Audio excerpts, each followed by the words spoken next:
Bueno, muy bien, continuamos con nuestras clases maravillosas sobre el Espíritu Santo, conociendo su persona.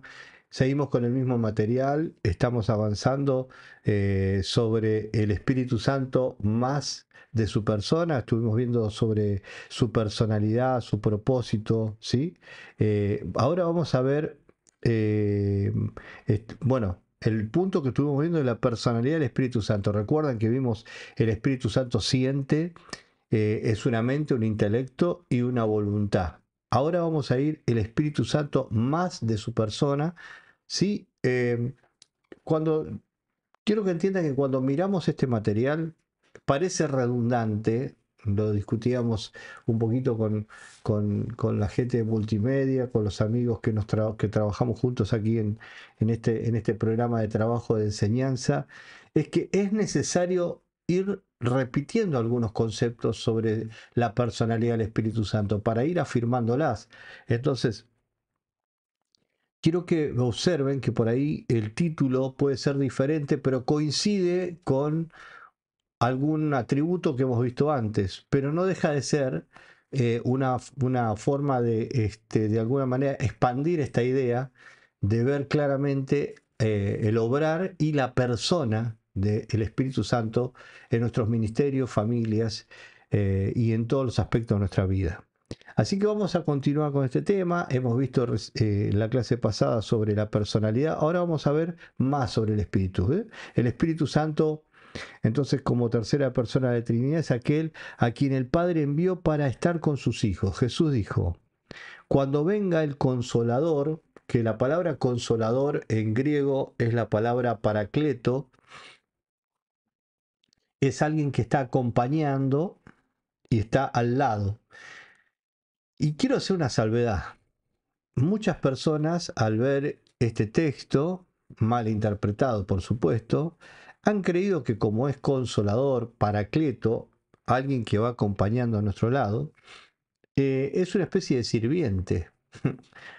Y yo creo que ahí cabe la palabra falta de temor de Dios. El no entender de que cuando Dios está diciendo estoy a tu lado, no estoy diciendo estoy a tu lado para servirte, sino para formarte, guiarte, consolarte, ayudarte a pasar el proceso, pero no porque estoy para servirte como si fuera tu sirviente. Soy el Dios que está en estoy llevando el propósito del reino en tu vida. Entonces, es algo que debemos también reformular, y yo digo que hay que restaurar dentro de la iglesia esta idea de querer poner al Espíritu Santo como si fuera una especie de esclavo y Dios nos libre de pensar de esa manera y empezar a limpiar nuestros corazones con temor, teniendo al Espíritu Santo como la persona que es Dios, con reverencia y con temor.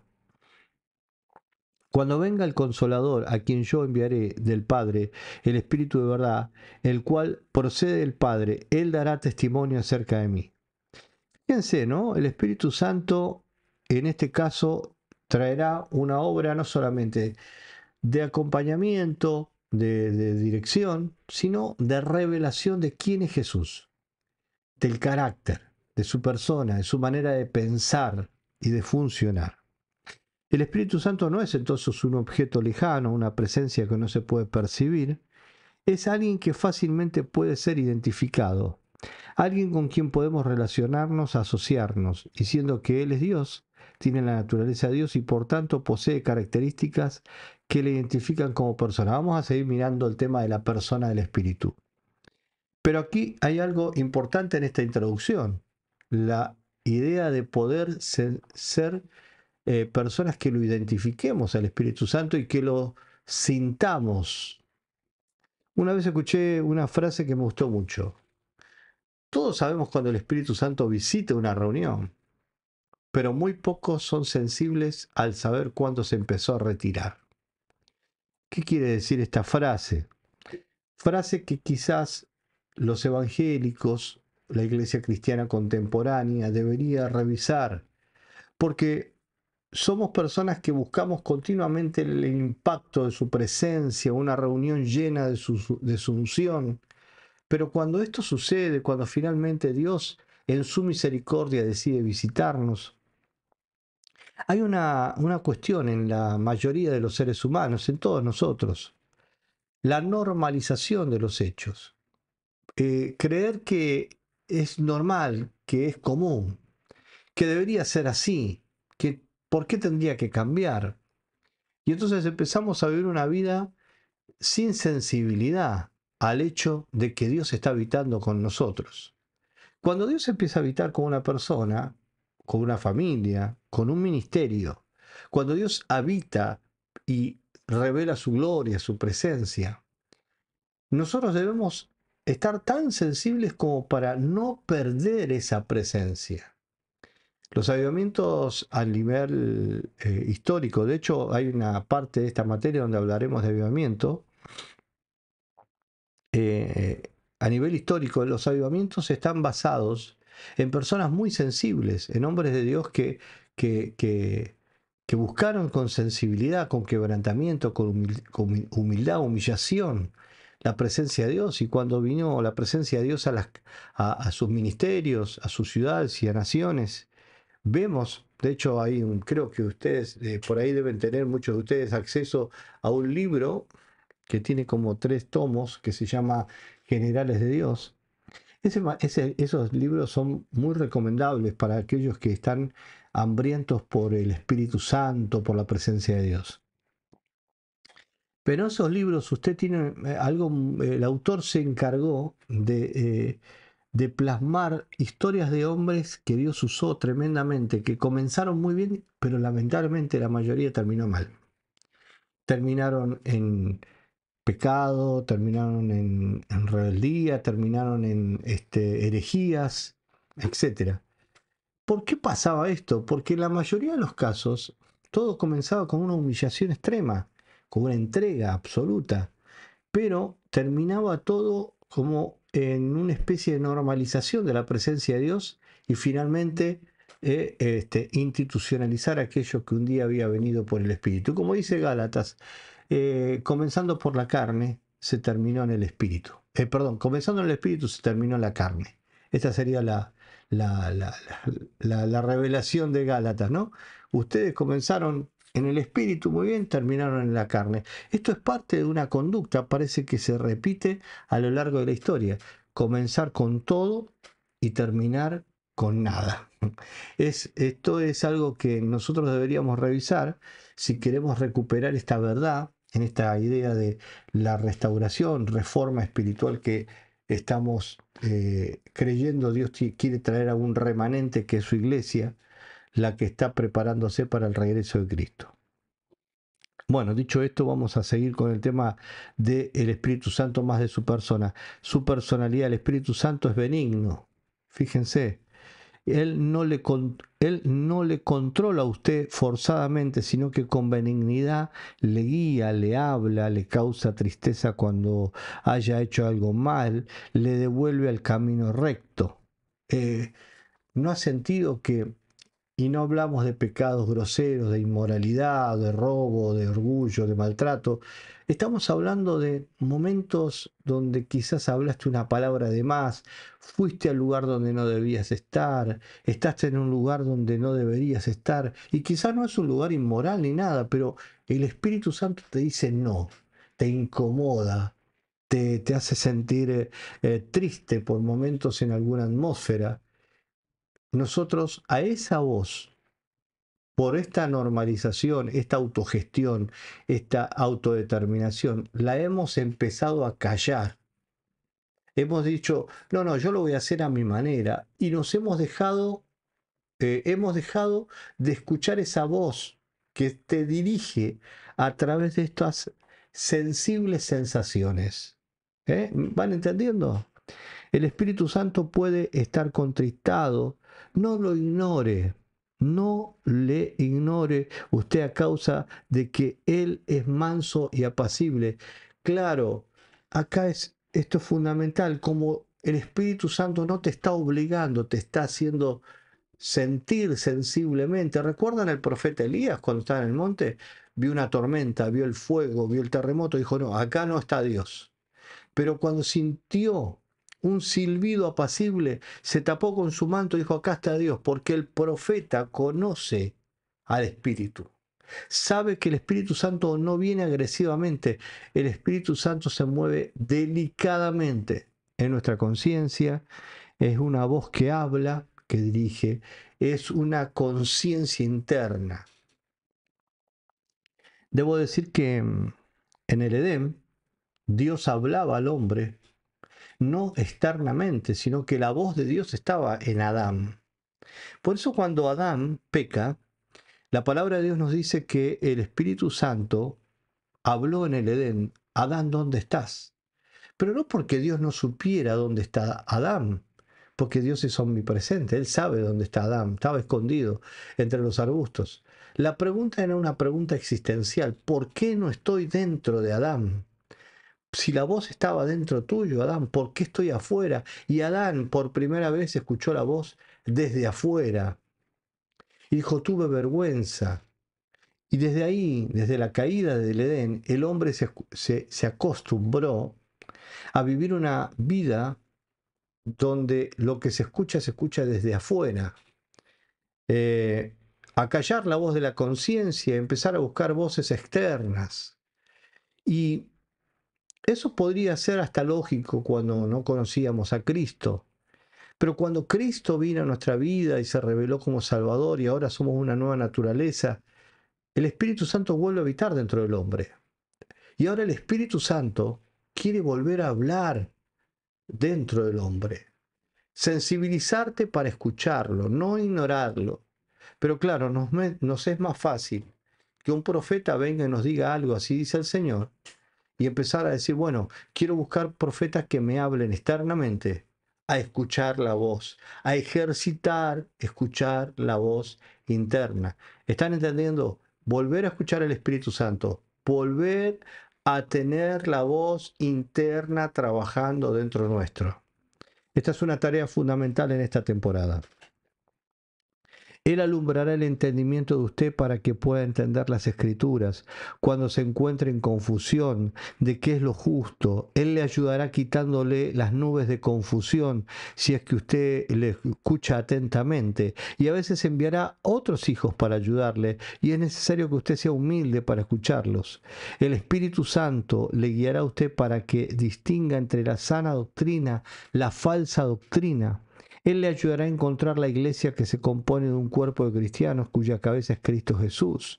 El Espíritu Santo le ayudará a discernir entre las iglesias que no enseñan el Evangelio de Cristo y la que enseña su voluntad completa. Él desea que usted se arrepienta y se aparte de pecados, que sea bautizado, que participe en el compañerismo de los hijos de Dios, que vive una vida de santidad.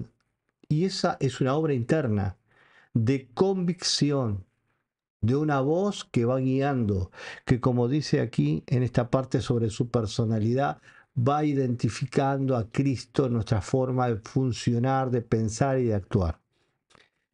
El Espíritu Santo como propósito. El Espíritu Santo es una persona sin igual que tiene un propósito divino. Él ha sido enviado para cumplir la voluntad del Padre. Su obra es exaltar y glorificar a Cristo Jesús. Él no puede ser detenido por las fuerzas del maligno, sino que sigue su obra en unión con el Padre. Y acá viene otra cuestión de reforma, hermanos, que creo que te va a ser muy útil para tus oraciones, para tu intimidad con Dios. Te va a ser muy útil. Mira, te voy a mostrar algo que por lo menos a mí me bendijo mucho, porque como les dije, 35 años de evolución como cristiano, donde uno va desarrollándose y avanzando en la vida cristiana, bueno, me ha permitido aprender mucho sobre lo que Dios quiere hacer a través de su obra en mí. Pero una de las cosas que aprendí es a dejar de orar para que Dios me acompañe en mi propósito. Amados, estamos en días donde la gente está detrás de su propio propósito, donde está detrás de de su propio protagonismo. De hecho, los predicadores contemporáneos invitan a orar. Hermano, busque su propósito. Empiece a orar por su propósito. Hay un propósito para usted. Usted tiene un propósito en esta vida. Y creo que esto se le ha puesto un acento demasiado grande. Y debemos recuperar esta idea de que el propósito está en Dios. El Espíritu Santo está buscando establecer el propósito del reino, el propósito de Cristo. Entonces, ¿cuál es la fórmula aquí? Señor, me incluyo en tu propósito, no en el mío, sino guíame a caminar en tu propósito. Que yo camine en tu voluntad es caminar en tu propósito, ir hacia donde tú quieres que vaya, no a donde yo quisiera estar. Esto, de alguna manera, sana esta idea de creer que el Paracleto está para acompañarme en mi egoísta propósito personal, sino que el Espíritu Santo me está acompañando para guiarme al propósito del reino, a la obra de Cristo, a que Dios establezca su reino. Entonces, esta es parte de esta, como les decía, tarea de reforma que Dios está haciendo, y recuperar el propósito verdadero en el Espíritu Santo es empezar a crucificar nuestros propósitos personales y decirle: Señor, queremos andar en tu propósito, en tu voluntad. Su venida, vamos a hablar de su venida, porque cuando hablamos de la persona del Espíritu Santo, es importante comprender su venida. Los apóstoles se habían acostumbrado a la presencia y dirección de Jesús. La dirección del Espíritu Santo iba a ser una ventaja mayor que la presencia de Jesús mismo. Y en esto de que Él está presente en todo lugar y en todo tiempo, Juan 16:7, el Espíritu Santo fue derramado sobre los discípulos el día del Pentecostés, ¿sí? Una fiesta que llega después de la Pascua, y esa fiesta representa 50 días después el casamiento de Dios con Israel cuando estaban en el Sinaí, donde se reciben los mandamientos, la palabra. Ahora el Espíritu Santo, al venir sobre nosotros, hay un casamiento mucho más legal, porque ahora el Espíritu Santo dice: sos mi novia, sos la novia de Cristo.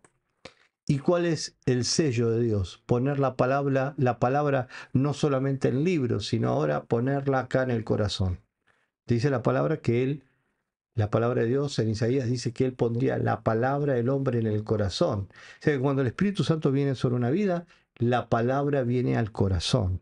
Ok, el Espíritu Santo fue derramado sobre los discípulos en Pentecostés y ellos estaban juntos esperando como Jesús les había mandado. Y Dios acompañó la llegada del Espíritu Santo con señales. En Hechos 2 leemos que de repente vino del cielo un estruendo como un viento recio que soplaba. Enseguida se le aparecieron lenguas repartidas como fuego, asentándose sobre cada uno de ellos. Y él hizo un milagro por medio del cual el Evangelio fue proclamado. Y cada uno que estaba presente en aquel tiempo oyó en su propia lengua. Él usó esta evidencia para la conversión de mucha gente. Siendo llenos del Espíritu Santo, los discípulos empezaron a predicar a Jesucristo. Su predicación resultó tan eficaz que observaban que la gente observó maravillado lo que estos hombres galileos habían hecho. Entonces, la personalidad del Espíritu Santo, esta idea de que la persona del Espíritu Santo está trabajando de una manera personalizada con los creyentes de la primera época, nos invita a seguir entendiendo que es un beneficio importantísimo para cada hijo de Dios el crecer en la relación con el Espíritu Santo. Ahora vamos a ver, Él vive adentro, este punto, esta idea de Él vive adentro va a sumar más a esta idea de su venida. El Espíritu Santo vive en los corazones de los hijos de Dios. El Espíritu Santo no es un extranjero para ellos, sino que es un amigo muy personal que le acompaña. ¿No sabéis que sois templo de Dios y que el Espíritu de Dios mora en vosotros? Dice 1 Corintios 3:16. Él es alguien que nos entiende y sabe cómo ayudarnos. Es un amigo que tiene cuidado de los que ama a Dios y le obedecen. Cuando se aproximaba el tiempo en que Jesús iba a partir de esta tierra para ir al Padre, Él dijo a sus amigos: yo rogaré al Padre y os daré otro consolador para que esté con vosotros para siempre. Juan 14:16. El Espíritu Santo no solo está presente en los corazones de los hijos de Dios, sino que los llena de su presencia. En Hechos 4:31 leemos: cuando hubieran orado, el lugar en que estaban congregados tembló, y todos fueron llenos del Espíritu Santo y hablaban con denuedo la palabra de Dios. Le agrada al Espíritu Santo vivir en el corazón que está rendido a Dios. A tal persona Él puede hablar y dirigir con toda franqueza. Este punto es importantísimo porque eh, hay una doctrina que prima sobre muchos hermanos, que es la doctrina de la cesación. ¿De qué se trata esta doctrina? Se trata de que los dones, obrar del Espíritu Santo y milagros cesaron cuando los apóstoles primitivos dejaron de existir en la etapa primitiva de la iglesia. Es decir, que los milagros eran, los dones eran y el mover era para la iglesia primitiva y fundadora de la fe cristiana, y que ahora solamente necesitamos la palabra de Dios como, digamos, dirección divina. Esta doctrina de cesación ha prosperado muchísimo. En muchos casos, yo creo que tiene que ver con los excesos de la espiritualización falsa de la iglesia. Claro, hubo tanto eh, exceso, hubo tanta manipulación, hubo tanto desorden en los supuestos moveres carismáticos de la iglesia de este último tiempo, que muchos ministros e hermanos decidieron dejar de creer, diciendo: no, no, entonces no existe, esto es una falsedad, porque es tan grande el mover mentiroso, la exageración y manipulación de las emociones, que es simplemente algo que no es de Dios, y que deberíamos simplemente volver a creer en la palabra de Dios y tener una fe, digamos, casi hasta fría, ¿sí? Inerte. No es este caso de esta escuela. Esta escuela profética cree absolutamente en los dones, en el fruto, en el mover, en lo sobrenatural, en las manifestaciones del Espíritu Santo, en la visita del Espíritu Santo, en el vivir continuo con el Espíritu Santo de una manera sobrenatural. Pero claro, siempre tenemos que destacar que ese obrar divino solo acontece en gente rendida, en obediencia y en sujeción al Espíritu Santo de Dios. Por eso estamos viendo que Jesús dice: yo rogaré al Padre y les enviará otro consolador, porque el primer consolador era Él, el compañero, el que dirigía era Él, estaban los discípulos detrás de Él, pero ahora el Espíritu Santo estará con todos los creyentes, porque Jesús físicamente no iba a poder estar con todos, claramente. El Espíritu Santo iba a ser derramado sobre todos los millones de creyentes que luego se iban a convertir a la fe en Cristo Jesús. Y entonces ahora el Espíritu Santo va a habitar en cada creyente que humildemente se rinda a Él. Ahí es donde Él vive, Él habita. Y por eso el texto que tocamos al comienzo hablaba de que somos templo. Este es otro tema, otro punto fundamental en el que Él viva con nosotros. Si uno a un templo donde se practican reuniones semanales, lo limpia, lo ayorna, lo perfuma, lo ordena, lo organiza, no lo comparte quizás no hace del lugar de reunión un lugar de bailes o de comilonas, sino que está apartado, asignado solo para reuniones. Imagínense, si uno hace eso con un templo, con un local alquilado, comprado, ¿cómo no vamos a hacer lo mismo con nuestro propio cuerpo? Nuestro propio cuerpo es templo ahora del Espíritu Santo, el cual debe ser cuidado en todos los aspectos. Nos podríamos meter en tantos puntos, ¿no? Pero hablar de santificación, hablar de consagración, hablar de santificación, es hablar de algo que se aparta de lo común y pasa a ser algo exclusivo para Dios. Es por eso que tu cuerpo es depositario de comida que puede estar intoxicándote, de películas, de imágenes, de conversaciones, de situaciones, que tu cuerpo, que es mortal, que va a morir, que algún momento Dios te permitirá ir a su eternidad, pero mientras estás en esta tierra, Pablo dice que el templo hay que cuidarlo porque ahí es donde el Espíritu Santo escogió habitar y vivir, darle el mejor templo al Señor. Creo que esta es una gran tarea que tenemos por delante los hijos de Dios en esta temporada. Veamos ahora su obra. El Espíritu Santo sigue impulsando y trayendo al Padre a los que viven en el pecado. Él no puede morar en un corazón no rendido, siempre lo vamos a estar repitiendo, que no cambia, pero con mucha paciencia y amor le guía al arrepentimiento. Juan 16:8. Cuando una persona somete su voluntad a la voluntad del Padre, es convertido en hijo de Dios por medio de la fe en Cristo. A tal Dios envía su Espíritu. Y por cuanto sois hijos, Dios envió a vuestros corazones el Espíritu de su Hijo, el cual clama, Abba Padre. Gálatas 4, versículo 5. ¡Qué maravilla! ¡Qué obra maravillosa! El saber que el Espíritu Santo obra ahora de una manera tan personalizada en la vida de cada creyente. ¿Y cuál es la obra personalizada? Te convence de pecado, te trae a los pies de Dios a través de Cristo, te santifica, te aparta para Él. Y ahora clamas desde tu corazón, papá, Abba, Padre, porque como eres hijo, tienes la necesidad de estar con papá, de estar con Dios. Así que nosotros tenemos la convicción de que esta obra es una obra completa, que no le pertenece a ningún hombre, y esto es algo que siempre estamos tratando de puntualizar. La obra de arrepentimiento no es una obra que la pueda provocar el hombre. Este es otro sustituto que también hay que tocar. Porque la iglesia también ha trabajado mucho en este tema de las apariencias. Es más importante cómo nos vemos por fuera que cómo nos vemos por dentro.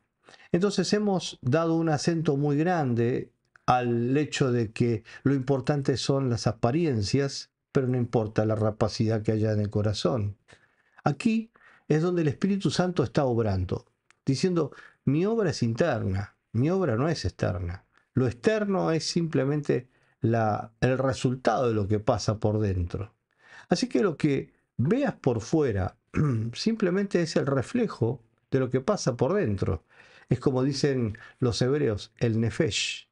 Es como la cara invisible que se hace visible, el alma del hombre revelada a través de lo que vive, de lo que funciona, de cómo camina. Entonces, lo que pasa dentro finalmente se terminará reflejando. ¿Qué se ve en la iglesia? ¿Qué se ve en la familia? ¿Qué se ve en tu matrimonio? ¿Qué se ve en tu estilo de vida? Es lo que está pasando por dentro. Es lo que tú vives dentro de tu espíritu, finalmente lo terminas revelando. Así que esta obra del Espíritu Santo no es una obra que simplemente quede interna, sino que termina reflejándose externamente. Ahora veamos, Él enseña. El Espíritu Santo tiene muchas cosas que enseñarnos. Sus palabras proceden de Dios. Dios tiene toda la sabiduría y el entendimiento que necesitamos, y Él lo hará a aquellos que le aman y le obedecen. Sus enseñanzas son siempre las mismas y aún así siempre nuevas y aplicables a nuestra vida actual. Tenemos que estar dispuestos a la enseñanza para poder recibir las instrucciones del Espíritu. Y acá el tema de la enseñanza es otro tema importante, porque recuerden que el espíritu del error que habla Juan es un espíritu que tiene que ver con lo que Eva y Satanás hicieron en el Edén, escuchar las maestrías que venían del infierno.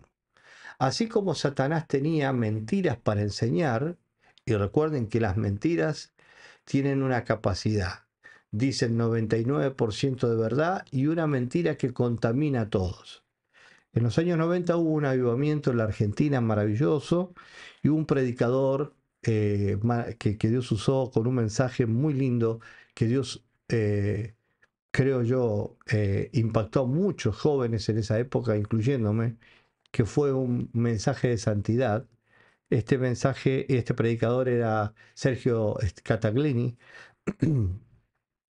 y Sergio usaba un ejemplo que yo hasta el día de hoy lo uso y que me gustaría compartir en esta clase. Si usted tuviera una botella de agua mineral pura, 100% pura, y tomara una gota de agua de la cloaca y la colocara esa gota dentro del agua mineral, la mezclara, ¿usted la tomaría? Todos decían, el público, todos decían, no, por supuesto que no. Así el Espíritu Santo. Una gota de nuestros pecados, orgullos y soberbias contaminan todo el obrar. Por eso es tan importante que el Espíritu Santo obre limpiando y purificando todas las áreas de nuestra vida.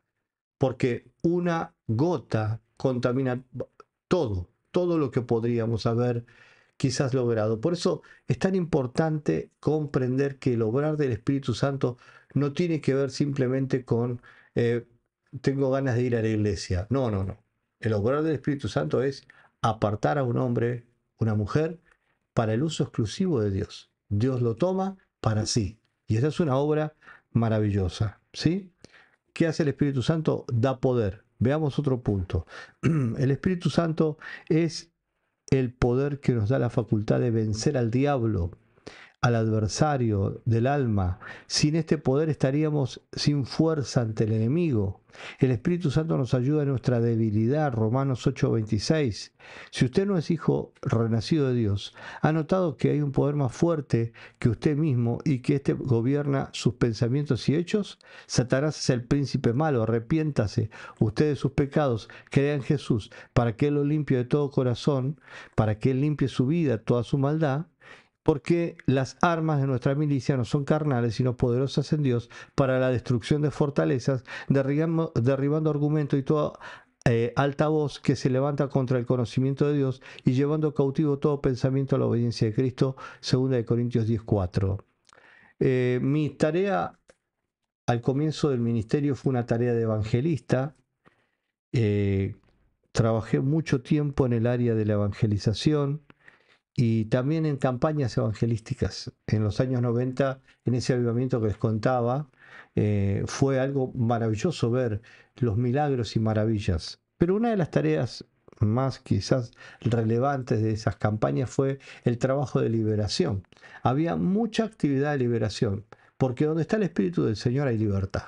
Entonces, cuando hay un avivamiento, lo primero que empieza a suceder es el rompimiento de cadenas, liberación de demonios, donde las personas son libres de ataduras emocionales, espirituales. Y bueno, así hemos visto mucha gente siendo libre de poderes de suicidio, de muerte, de fracaso. Entonces, me llamó sumamente la atención en esta temporada ver la cantidad de líderes y pastores atados, emocional, espiritualmente. No tengo nada contra aquellos que recurren a un psicólogo o que buscan un profesional de los sentimientos para poder vencer, pero me llama sumamente la atención la cantidad de líderes que han estado atravesados por la depresión en este tiempo. De hecho, hace unos años atrás, en la pandemia, hubo un mover de suicidio a nivel global muy fuerte. Muchos líderes se suicidaron, líderes cristianos estoy hablando, pastores en Estados Unidos, en Brasil. Fue muy fuerte. Solamente entender eso me da la sensación de que no hay poder en esas vidas. Y lo que estamos tocando aquí es que el Espíritu Santo te da el poder para vencer. Yo quiero impartirte esta palabra. Tú te levantarás en esta temporada para vencer con poder la depresión, la angustia, los sentimientos de muerte prematura, el fracaso, el amor al mundo secreto, el pecado favorito. Tienes la autoridad en el Espíritu Santo, en el nombre de Jesús. Esa autoridad está en ti. Solo deja que se ejerza, deja que fluya, deja que obre. y entonces las cadenas se romperán. Aquí un punto fundamental del carácter maravilloso del Espíritu: rompe cadenas. Ahora hablamos de un punto fundamental en toda esta cuestión de la discusión teológica, que es hablar en lenguas. La iglesia primitiva tuvo una experiencia que aparece en Hechos capítulo 2. ¿Se acuerdan que les estuve comentando el tema de la cesación? Y dicen, bueno, eso fue para un momento histórico y para una experiencia particular. Claro, porque cuando hablaron en lenguas en esa ocasión, Pedro y los discípulos, lo que hicieron fueron hablar la lengua de las naciones. Entonces hablaban en otras lenguas, etiopía, griegas, y todos los que venían al Pentecostés, a la fiesta del Pentecostés, de otras naciones, escuchaban hablar en sus propios idiomas la alabanza a Dios. Dijeron, ¿cómo esta gente, siendo gente no preparada intelectual, sepa tantos idiomas? Eso trajo mucho la atención de las personas. Y recuerdan, en la primera predicación después del bautismo del Espíritu Santo, 3.000 personas se convirtieron a la fe cristiana. Pero luego el apóstol Pablo nos enseña que el Espíritu Santo también obra con gemidos indecibles. Y también el Espíritu Santo, en 1 Corintios, nos habla sobre el mover del Espíritu Santo a través de oraciones del Espíritu.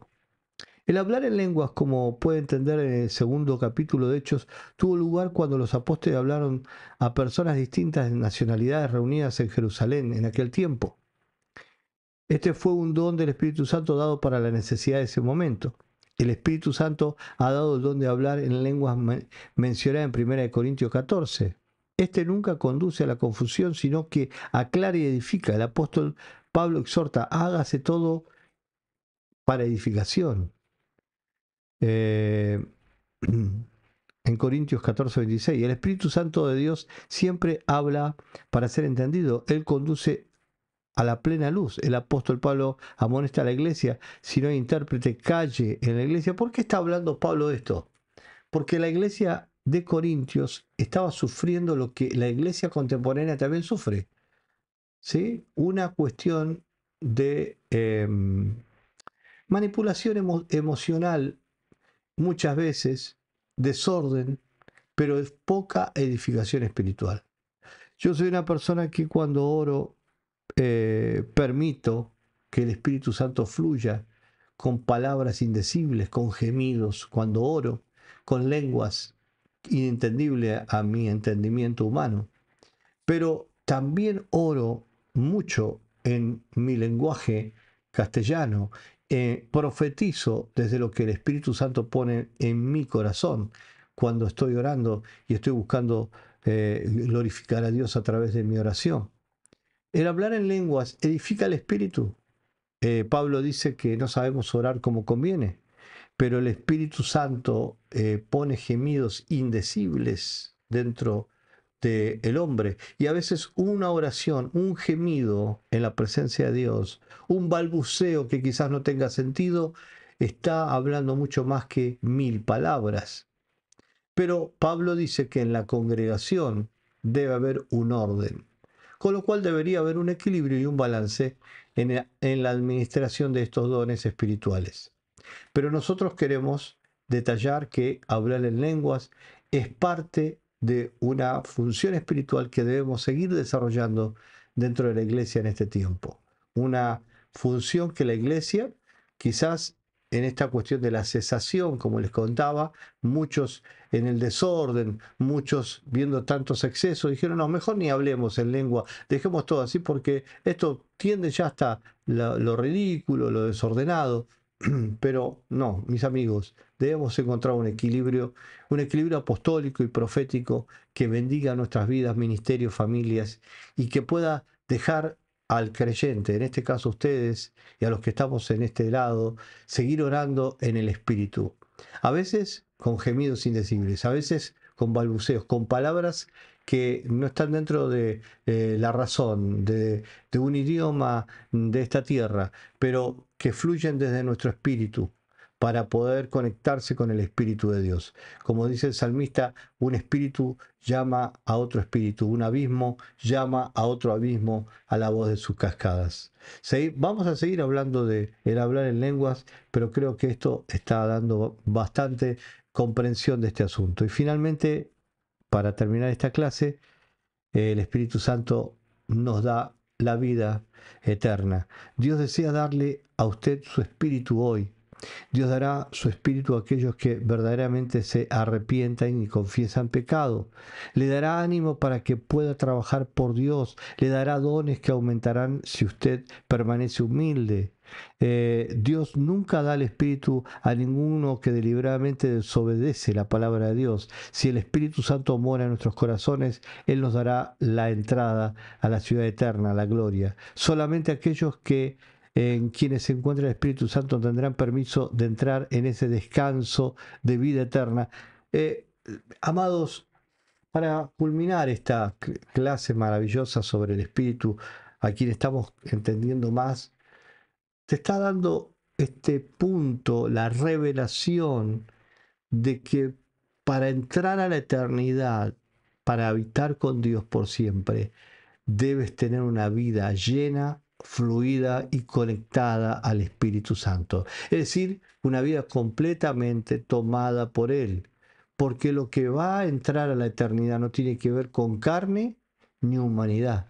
Tiene que ver con una vida completamente renacida y una vida completamente conectada a la vida de Dios. Jesús dijo que se viene Él a buscar a sí mismo. Es decir, que Él viene a reconectar con una iglesia del Espíritu, una iglesia que vive en el Espíritu Santo. Todo aquel, entonces, que ha nacido de nuevo, que tiene una vida conectada a Dios, tiene una vida llena del Espíritu Santo y se asegura una eternidad con Dios. Espero que esta clase te haya bendecido, te haya ampliado esta dimensión. Profetizo en el nombre de Jesús que desde este momento Dios está visitándote, está llenándote, está tocando tu familia, tu ministerio, tus negocios. Tu vida espiritual crece en esta temporada porque hay un llamado del Espíritu a la reforma y a la intimidad. Dios te bendiga, te espero la próxima clase. Bendiciones.